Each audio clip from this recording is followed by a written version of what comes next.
Obviously, I think really good all-around effort by us, defensively as well as offensively. Coming into the game against Sacred Heart, high-scoring team, fast-paced team. I thought we did a really good job of controlling the tempo and trying to make them play our game. And, I think we did a really good job of that for all 40 minutes. Held them to 3 of 14 from 3 when you scouted them. Is that something that you emphasized? Well, they have a number of guys that can shoot it, perimeter guys as well as their interior guys. I mean, Anasicki and Spellman and LaRose are guys that come in and really can make threes as well. And we try and take away the ability to catch and shoot threes with everybody, right? I mean, college basketball right now is, three happy. And so if you can make people, miss from the three-point line and you can get contests on those, it can dramatically help your defense and your ability to win games. So, I thought we had contests that, we gave them the 1-3 in transition in the far corner, but I think a majority of their shots were contested, and that's what we want to make sure we're doing. You guys are off to a hot start in the NEC, 6-1, but you guys were off to a hot start last year. Is there anything different about this team this year compared to last year? I think we continually remind them about that, trying to learn from history so we don't repeat it. How our practice habits can stay the same, how our preparation can stay the same, how our ability to kind of go from Thursday to Saturday, getting our bodies back, doing what's necessary, trying to make sure that we continue to follow that process.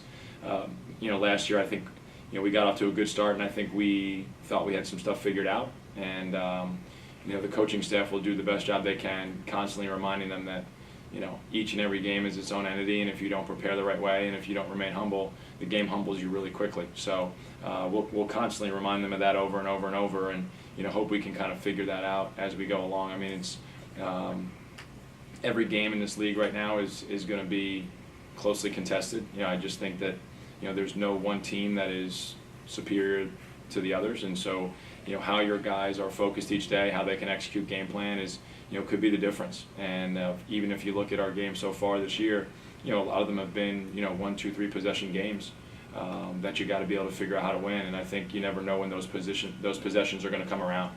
And so like we're even talking to our guys coming off the bench, whether it's Savion, whether it's Cam, saying, hey, like you don't know when your 2-minute stretch could be the difference between us being victorious or us losing the game. And that's just stuff that we constantly trying to point out to them as much as we can.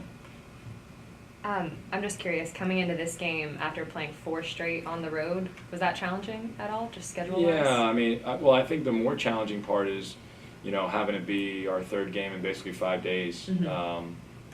I don't know if you know, but our guys got stuck in the airport on Monday. You told me.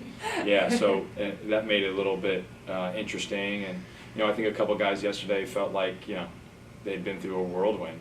And I tried to explain to them that they basically had an off day in the airport, right?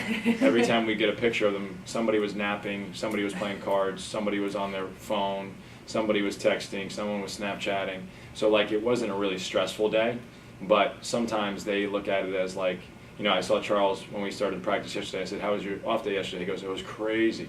I said, it was crazy. You sat in the airport. Like, it wasn't that crazy. But, any little misstep like that all of a sudden can throw guys off their ability to perform and prepare. And so I was on those guys pretty hard yesterday about not worrying about getting stuck in the airport or using that as an excuse, and making sure you understand that you got to come on the floor and compete today.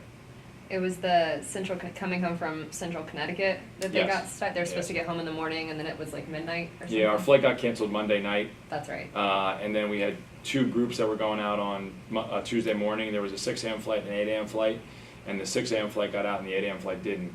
And foolishly, I guess I tried to steal those guys a couple hours sleep and put them most of the players on the 8 a.m. flight, and then most of the staff and support staff came home on the 6 a.m. And the 6 a.m. we got out at about 7:50, and they never got out. And so they ended up having to drive from Boston to Hartford, and then fly from Hartford to BWI to Pittsburgh, and finally make that long, hard trek from the airport at about midnight.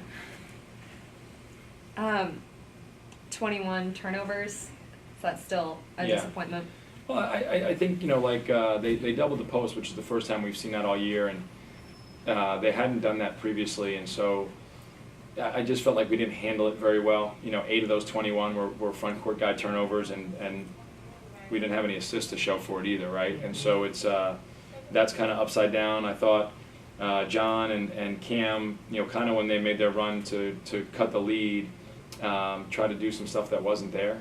Sometimes people are going to guard stuff well. Sometimes the first option is not going to be open, and you just got to be able to live to fight another day. You can't always make the play. It's like a NFL quarterback. Sometimes you just got to throw it away and go to the next down. So they guarded that action well, move it to the next guy, and let him continue to have the offense flow. And I thought a couple times we tried to do a little bit more than there was actually there. Matty McConnell's leadership, is it something that you tell him he needs to be a leader, or does it kind of just fall into his lap and he kind of just rolls with it? I think everyone's got to be a leader. I think Matty obviously has the most experience. He's a guy who's been through a lot of these conference games. He's been through ups and downs of being a college athlete, and we try and encourage him to share his experience with some of these new guys that don't maybe get it. We also think him and Malik should have the most urgency because they got 11 games left, right? They got guaranteed 11 games left, and then after that, who knows what happens. And so they've got to be the ones that are making sure each and every day that guys are engaged, that guys are focused, so that we can have productive practices, productive film sessions, whatever. And obviously Matty's a competitor. He's a guy that really wants to win, and he's a guy that's really knowledgeable. And so the more we can encourage him to share that stuff with guys, the better off we'll be.